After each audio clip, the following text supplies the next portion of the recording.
And a fine good morning, folks. It's Wednesday, the 12th of November. So, yesterday had just an amazing day celebrating with my fellow veterans here in the Las Vegas Valley and had conversations with people from all over the country. So, it's yet another amazing time where just when you start to feel emotionally drained and as if you're on this absolutely crazy course in life, sometimes the universe will give you just what you need. And met some outstanding folks in the last few days and had some just incredible conversations. So, a couple of things that are coming to my mind as I've been traveling around, especially in conversations through the internet the last few days, is just how many subgroups we've been divided into. And I mean, y'all are familiar with the Tea Party movement in politics, but there's the Coffee Party movement, the Green Party movement, the Libertarians, um, Independents, Republicans, Democrats. They're just countless ways that people subdivide into these ideologies. But what's really interesting is when you start talking to somebody and you ask them about the group's ideologies, and they really can't tell you what the group stands for. So, one of the few groups that I've reached out to and I hope to connect with very soon is a group called the Oath Keepers. And for those of you that don't know about that group, you should probably look into it. It's very specifically geared towards active and former military and first responders because we all swear an oath to protect and defend this Constitution. Now, they are a nonpartisan organization, and as such, I don't know exactly how that relationship may move forward, but one of the things that I think we need to have a real conversation about is how do we unite these divided states?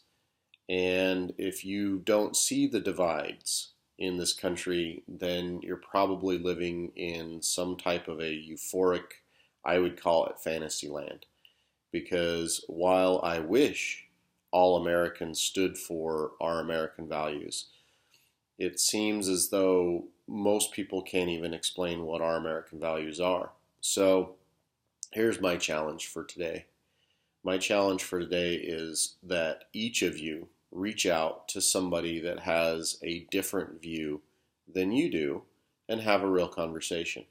Whether it's political, philosophical, religious, financial, people in your groups that have different views than you do, and you probably avoid some subjects because of that. So my challenge is that not only do you reach out and talk to those people about that particular subject, but you do so in an open and honest interest to understand why they have that view. Not their particular view, but why. Because that is one of the questions that has led me down this path for so long is the why. Why do people coming from this particular area seem to have this particular view? And understanding that, it makes it a lot easier to have an intelligent conversation about what a possible real solution is. And just as a random example, if you look at places like there's a town in Texas that has banned fracking. And it made sense because that particular town has had some very serious concerns about their water supply and about some of the other issues in their community. And now the state is almost purposefully stomping all over that. And so those kinds of things are happening constantly. I hear these really, really harshly negative views from people about subjects that they're very emotionally charged about, but then they have very little factual information about why something is good or bad. And it's always really simple to find an article that supports your emotional position in this world. there's a plethora of experts in every single subject, and they will write ad nauseum about why they support your position. And you have to ask why. If you don't ask why, then you're missing a huge part of the conversation. So most recently, I've been having some debates with people about what a flat tax would look like. And my definition of a flat tax and other people's definitions of flat taxes are probably very different. In my definition, it's very much a percentage of how much you earn each year. And the tax lawyers come up with all these really fantastic arguments about why that won't be any less complicated than the system we currently have. And I call bullshit on it.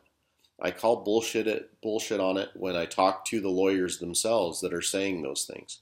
Because their why, they stand for that. Think about it.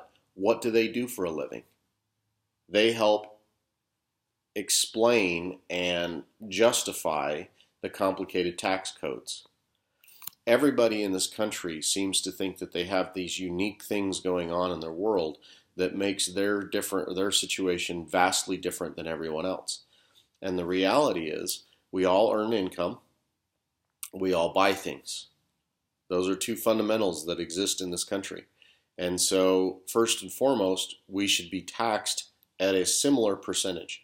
Just because you earn more money doesn't mean you should have extra loopholes and extra ways that you can pay to find ways out of paying your taxes. That's not right.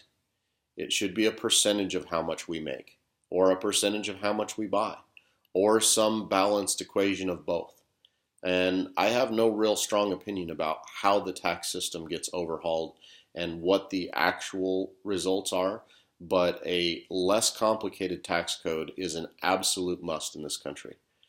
First and foremost, just so that the people that are having to pay the taxes can understand how they're paying taxes, and that it's not something where if you have extra money and you can pay some fancy lawyer, you can find ways of getting out of paying taxes. If we're going to all pay taxes, let's all pay a percentage of something so that it's equal depending on how much you make. If you make more, you pay more. It's simple as that. And that's only fair, and that's the only thing I can come up with that's a right solution. Secondly, we really need to evaluate how this tax system even got to this point. Because according to all of our founding documents, according to all of the stuff that I can find in countless layers of research all over this country, we should not be paying a federal tax. Federal taxes are supposed to be collected by the states and paid up to the federal government by the states. And for some reason, the Congress, back when they enacted the first taxes in this country as a unilateral federal tax on your income, they bypassed all kinds of constitutional and founding document directives that said that the federal government had no business collecting taxes from the people. If they wanted taxes in order to operate, they needed to collect it from the states. And the states needed to be responsible for collecting taxes on those people. And I would go even further and say that we really need to be not collecting taxes from any higher than a city, or if you're not in a city, the county. And those counties and cities should be collecting all the revenue that they need to operate themselves, and what little bit of revenue they need to send up to the state, and then the state would collect and send up to the federal government. And that system should be the way the system is operated for the last 200 and some odd years. There is no reason why taxes are the way they are, except in the 1900s when all of this stuff started to go sideways. And all of it started to hinge around the Industrial Revolution. So it's time to take a serious look at all of these systems, and it's time to weed our way through and find what is the first straw so that we can try to unscrew all of this mess. Because if we don't, things are going to continue to spiral and go out of control. And at some point, you have to slash and burn the tumors in order to get back to healthy systems. And so far as I can tell, it's somewhere between 1900 and maybe even 1890-ish. up through about 1930 that this stuff all started to go really sideways. So that's how far back we've got to look and figure out how to unscrew it all, because it's just been layered on ever since.